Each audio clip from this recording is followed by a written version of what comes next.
I'm Christina from Broken Dreams and welcome to a new video.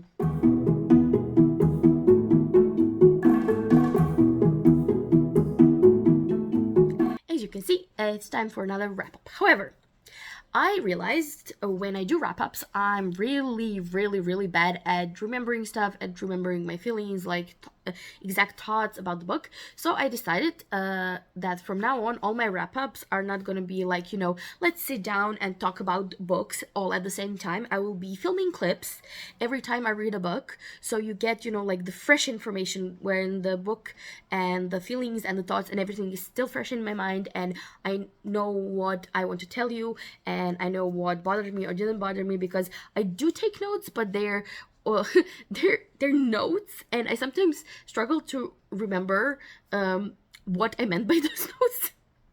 Like literally, I have like notes where I'm like, there's just like one word, and I'm like, why did I write this? And it's been like 2 weeks since I read the book, but my brain has been very bad lately. So like I'm like a little golden fish. I like forget everything like in 3 seconds. So that's how it's gonna go from now on.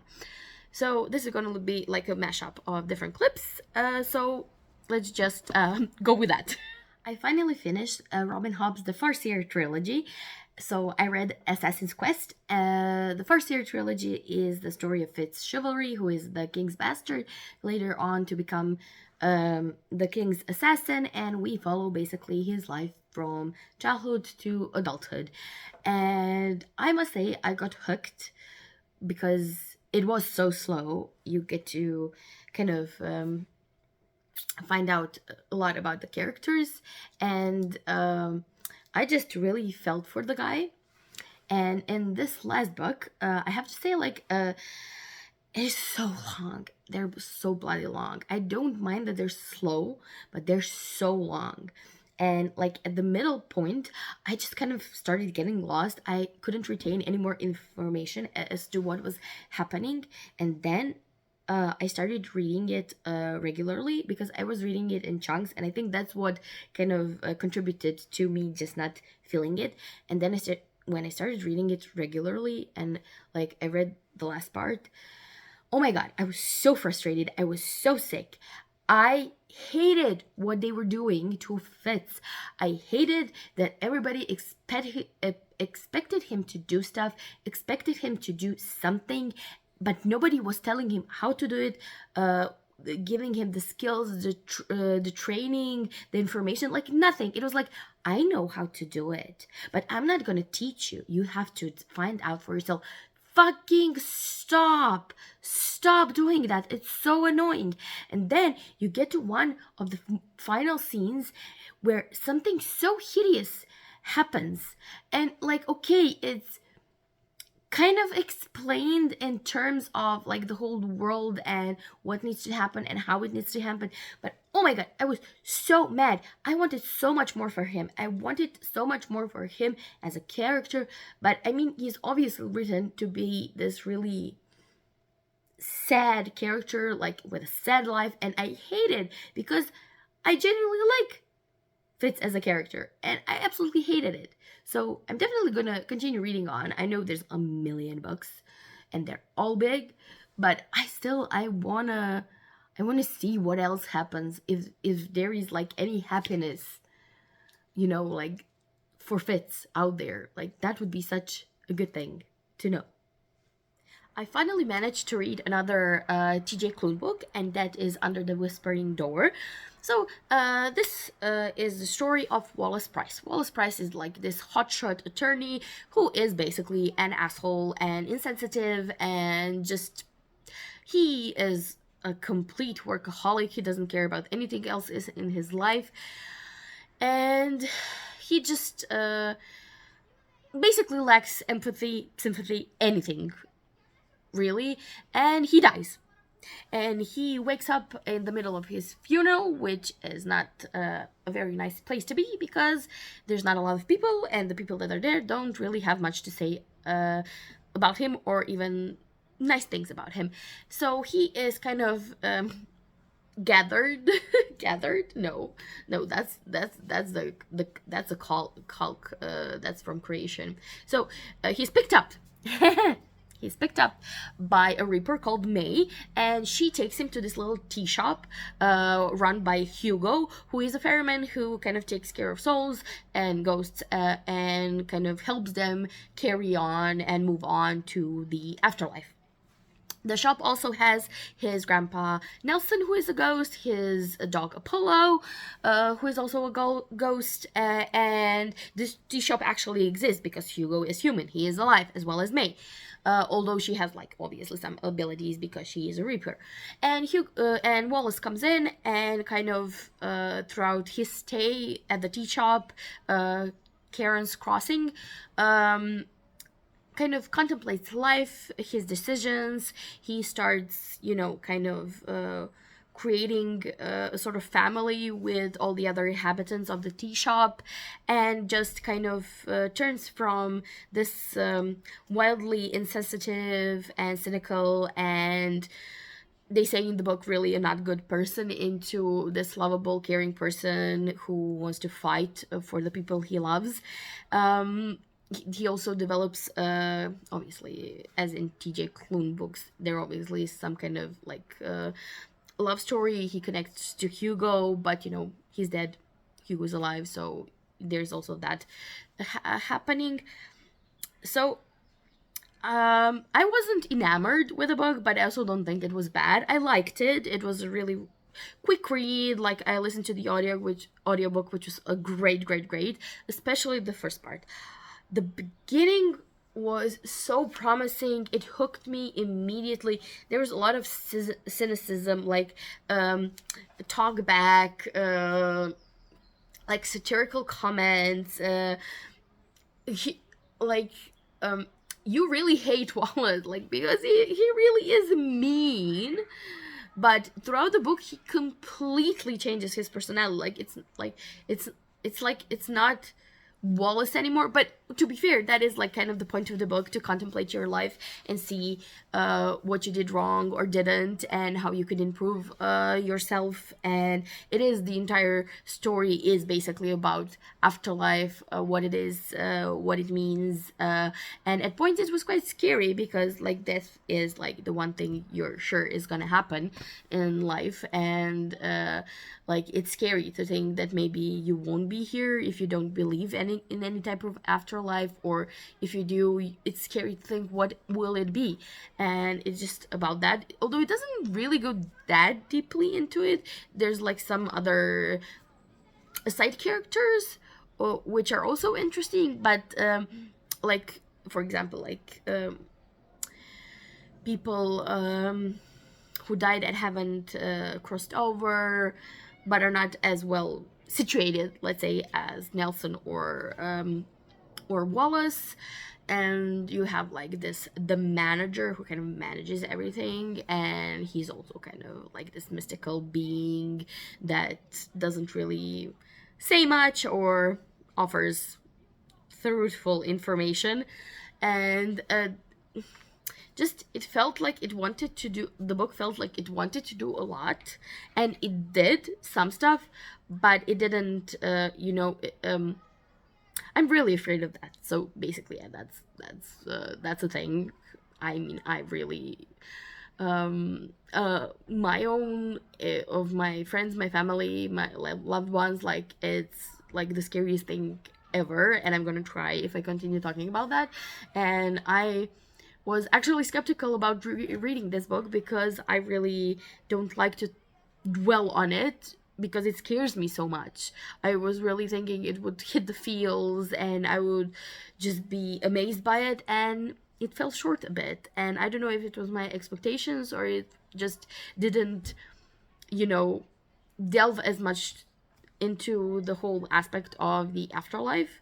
It was more about, becoming more human and a good person, and living a good life, and a life of a good person, rather than just, like, kind of the actual afterlife. I don't know how to explain it, but definitely, yeah.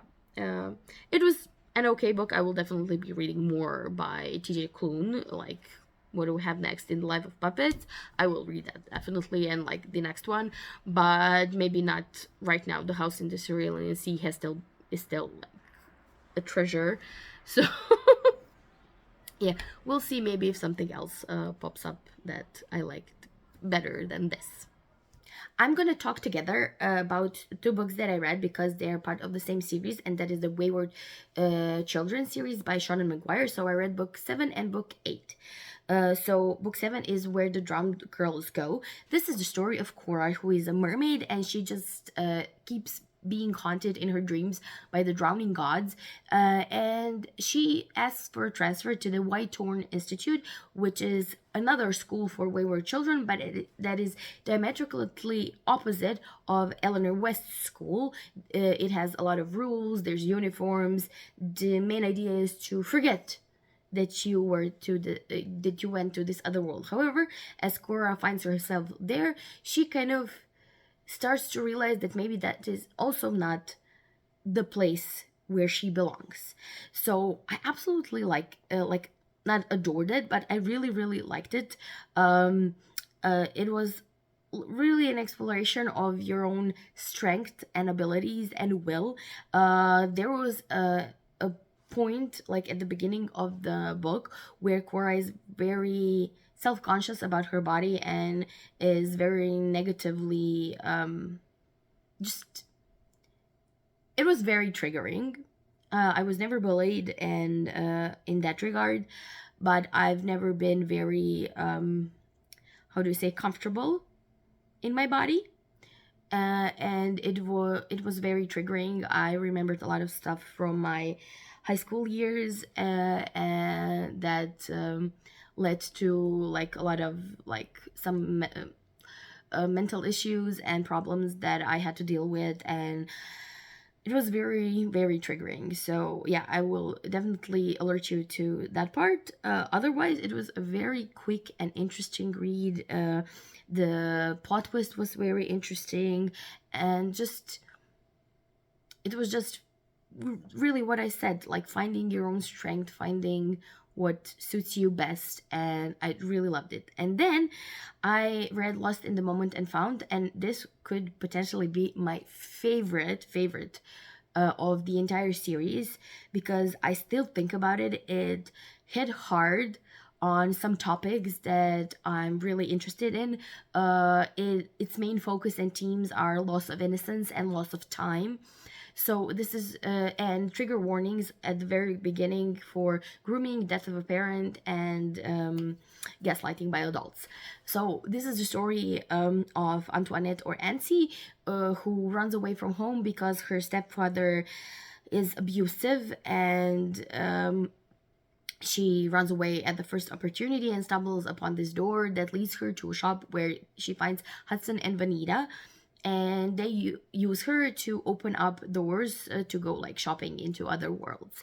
And going through those doors exacts a price, and I'm not gonna tell you what the price is or anything. I'll just say that it's really just as I read it, I started thinking about, like time and life, and how you spend your time, and how much time we really do have, and whether you want to waste it on some moments and maybe fight for like good moments. And like it was very I think I'm gonna start crying as I think about it, because it just really hit home, but a lot of topics that I've been thinking about lately. And it's just I don't know, I felt it was very haunting and very evoking of a lot of current, just like philosophical issues of our time. And yeah. And one other thing, there is just like this really horrifying scene at the very beginning. I was almost in tears. The narrator did an excellent job in just provoking such intense emotions in me that I just, wow.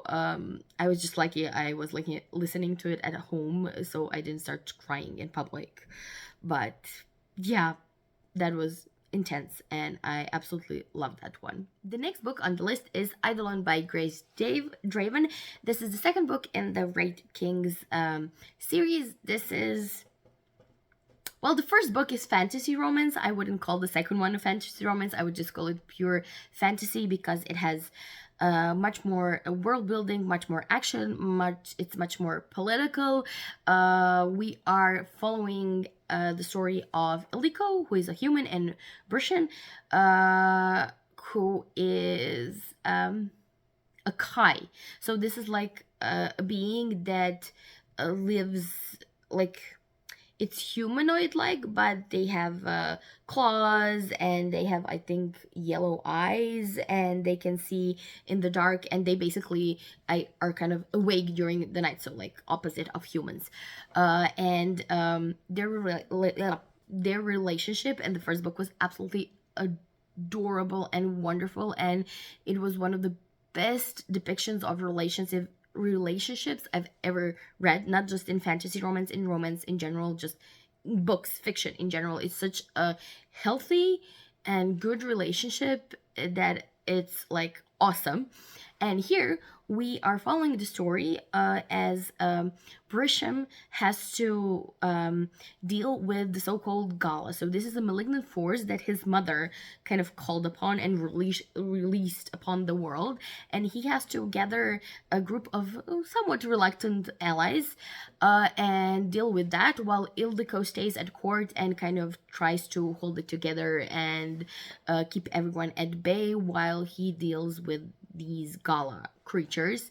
There are also two plot lines that we follow, both Brishan and Ildiko, and another one which I don't want to say what it's about because it's a spoiler, but it was a very refreshing take, and it was interesting to follow that storyline as well.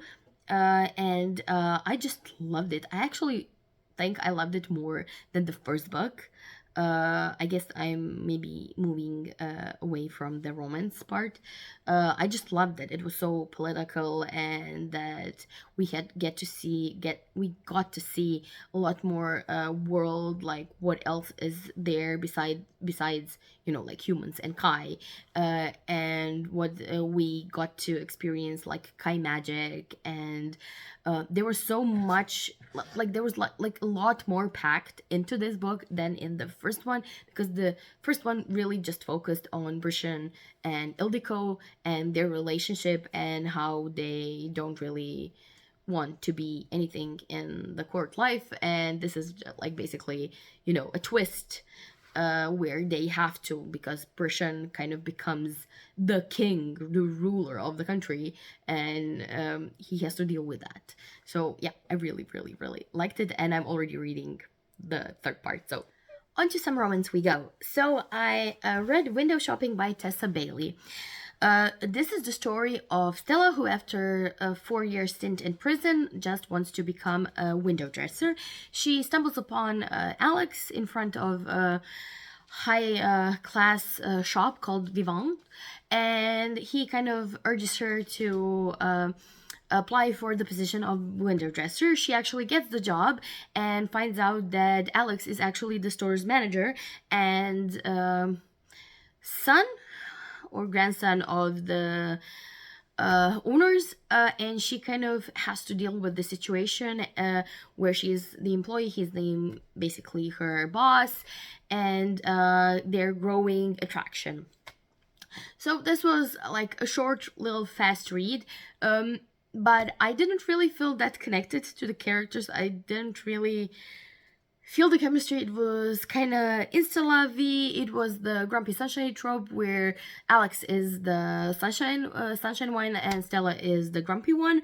And I kind of at one point felt very bad for all the nice guys out there, because there was like I realized, like, in romances you write basically fantasies, like what people expect, but it was like there was so much kind of emphasis on the fact that Alex is a nice guy, but he can be a bad guy in bed, and he's not just a nice guy. And I was like, it's okay if a guy is nice and is nice in bed. He doesn't need to be like into BDSM to kind of be a counter to his niceness and general, like happiness. Like, I don't know, I felt so bad. Like, what, like, it felt almost like stereotyping women, but doing it to a man, where the woman needs to be, both an angel and a whore. And like, this felt like this, and it felt really mean, just like when people do it to women, basically. So yeah, it didn't like, it really bugged me. I don't know why. It really didn't. And one other thing, I keep forgetting, I really don't like Tessa Bailey's smut scenes. Like, I like everything else mostly about her books. The smut scenes are not my type of scenes, basically. And I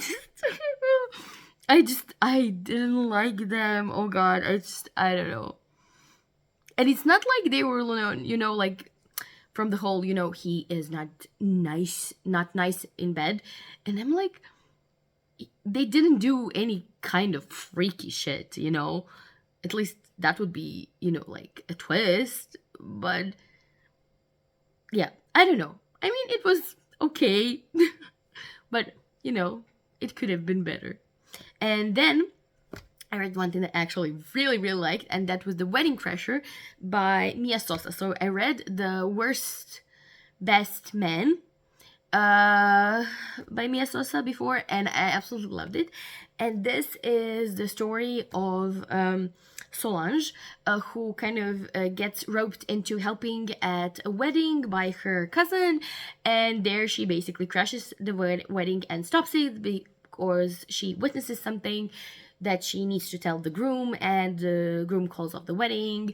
And then, as it happens in romance, Dean, the groom, he's up for a promotion at work, and he's like this type of person who has a plan, like married by this age, need to get a promotion. He is seeking stability in his life, like financially and like in his relationships. He has kind of lost his faith in love, and he needs a fake girlfriend, so he entertains like a lawyer that is coming to kind of scout out his firm and decide whether she wants to kind of join the firm or not. And this is where the whole fake dating tropes come in, which I absolutely adore. That's one of my favorite tropes. I absolutely love it. And they had such great banter. Solange is like the type of person that is very relaxed, and she just kind of goes with the flow. And it was just absolutely wonderful to read her character. I wanted to be her friend. She was so good, like, and nice and smart, and she had this whole, her family was basically another character in the book, because she's from like this I think, yes, Brazilian family, and they're just like characters of their own. They like food, they're very invasive, they have to know everything, but they're also very wholesome. All of the family are single moms who came to America to raise their daughters and sons, and it's just like this big bowl of support and love that surrounds her, and it's so beautiful to see in a book. Like, oh my gosh, it's really wonderful. And basically, I loved Solange and Dean's banter.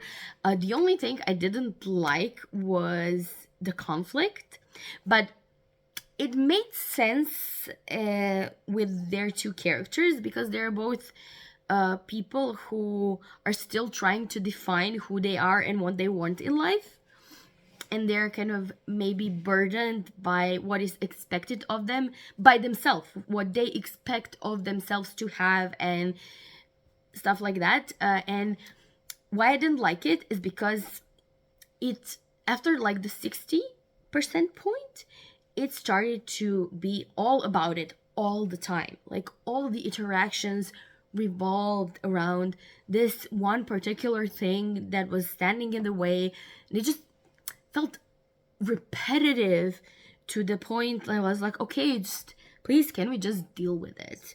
And yeah, but apart from that, I really loved it. I loved the banter, I loved the smut, I loved this whole family aspect of it. Just, yeah, I just simply loved the book. That's it. For our book club that basically Maya and I host, I think. I'm not sure. Just there's four of us. There's not a larger group, but anyways, we had to read They Never Learn by Lane Fargo. Yes. So this is a story of Scarlett. She is teacher at Gorman University, and she is kind of interested in this like little niche uh, female author that writes, I think, poetry, if I remember correctly, and that's her like area of study.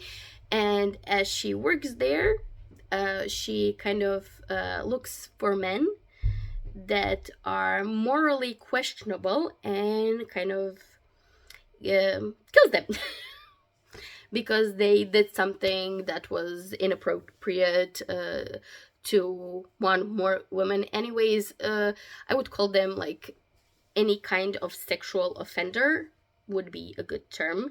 And parallel to her, we are following Carly, a student at the same university who kind of finally got free of her psychologically abusive father, and she has this really cool and confident roommate, and they strike up a very intense friendship, and kind of the story sprints from there.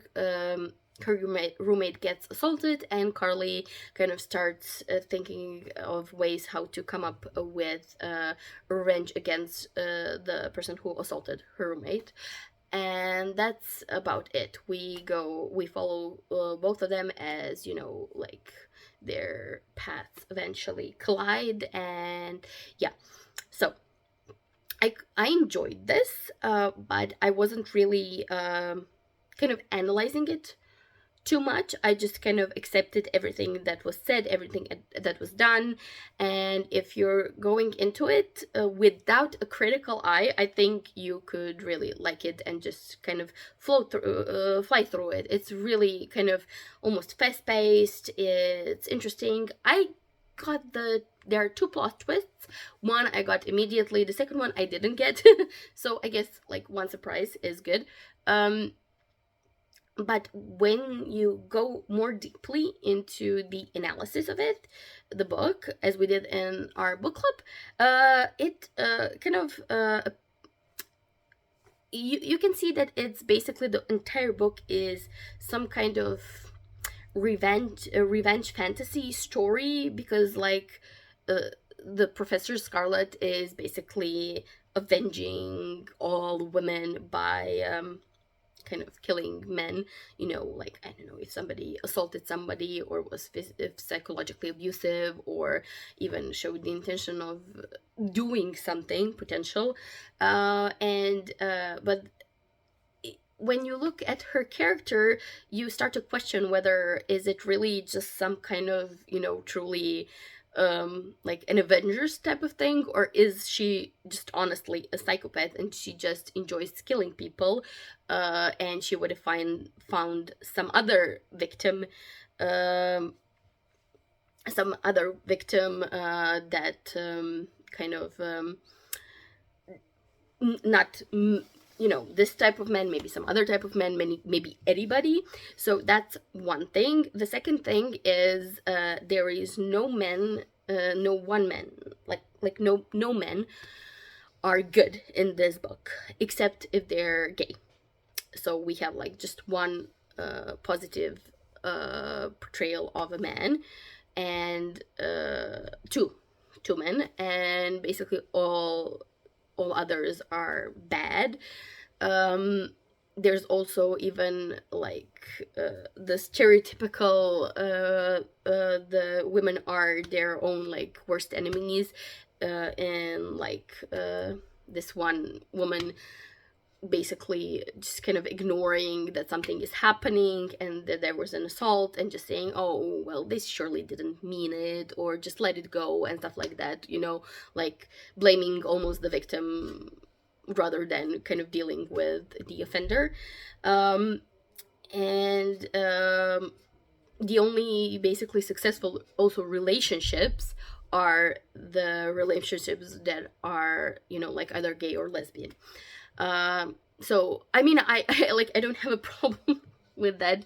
Just I'm just sure, like, this is just a factual, like, thing about the book. I didn't mind it. It just happens to be like that. I was quite unsatisfied with the end. There was a lot of kind of plot holes, and you wonder, well, how did you exactly get away with that, or with that, or with that? So I'm saying, if you go and analyze individual things that are happening, you actually find a, like, some problematic just things that would maybe temper your enjoyment if you were to analyze it as you read, I guess. For me, I didn't think about any of that. I was just kind of enjoying the ride, I guess. I haven't read a mystery or thriller in a long time, so it was like kind of refreshing to read something new. And yeah, that's kind of it. I mean, I don't think it's a bad book. Like, I would give it like a solid 3.5, 3.5.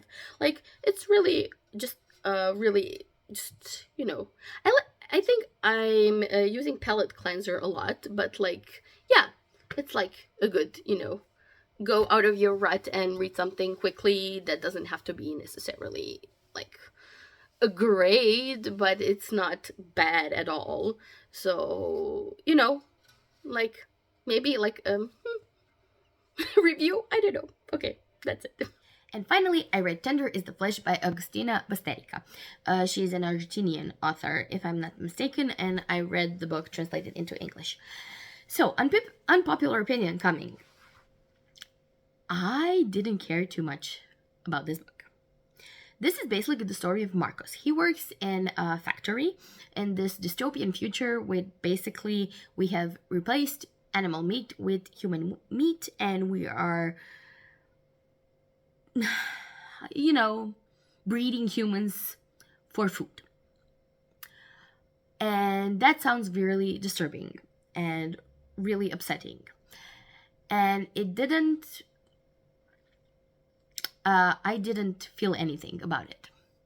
I'm not sure if it was the style, which was very detached. The Marcus as a character is very detached, very cold.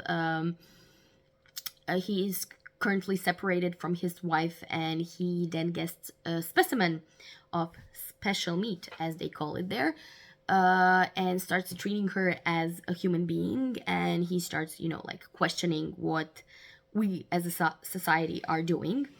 And it just this whole premise sounds like, oh my god, this should be a lot of, you know, questioning what we do as a society, what we are doing both to humans and animals. Like, this is not just a single metaphor we're talking about here. I think a lot of things can be you know, drawn from the story in itself, but maybe I'm just too much of a stickler in believing that humans would never fall that far or so low as to not, rather than find alternatives to meat, actually breed humans and act as if those are not beings. And I don't know, maybe I don't know, I just, you know, it might seem harsh, but like somehow, you know, maybe I can find reason behind like the animal thing, although I don't condone it, and I absolutely hate what is done to animals. I really do try as much as I can, especially with cosmetics and everything else that I do, where I can, you know, find products that are natural and cruelty free. That is like, that's what I do. But like, this was, I don't know, I just I I know the shocking and the end was shocking to some people. I totally expected it, because at the same time as I believe, or try to believe, that humans art better than what I see. I do realize we're basically, most of us, just scum, like they say, scum of the earth, and we should all rethink our priorities and the way we treat each other, and just, I don't know. It's such a, I didn't even rate it because I don't know how to rate it, because it's not like I felt it was a bad book. It got me thinking, you know, but it also, I was missing the I wanted to feel appalled, and I didn't. So maybe it's not even my belief that people wouldn't stoop that low. Maybe it's my resignation that maybe they would, and like that's what, like, what we are. I don't know. Like, it's such a, it was such, I know, it was just such a weird book. Just I think I'm gonna think about it like a lot, just in terms of what it all means and how it reflects our society and humanity. I don't know. Because like all of the characters are awful. There's not one redeeming character in there. And just, yeah, I don't know. I feel like some of the things are already been done, are being done to humans, and not in the sense of like breeding and like, you know, as a metaphor for animals, just like stuff that is described, that is done. Some of the things are really just what is already happening, and it's just, now that I talk about it, now it's scaring me. Now it's giving me the creeps. Yeah. I'm just gonna do an outro right now, because I don't feel like I wanna think about this anymore. So that was it for my wrap up number 5 of this year. I think there might be one more by the end of the year. We'll see if I manage to read anything, or if I'll just read the books that I'm reading with Maya for certain reviews that we're gonna do. So you're gonna see them anyways, and you don't need them in a wrap up, basically. So if you've stuck out this long, thank you very much. Please do comment down below if you have any thoughts. Please like, share, subscribe, press the bell button if you want to get notifications whenever we post new videos. Thank you so much for watching, and I'll see you in our next video. Bye.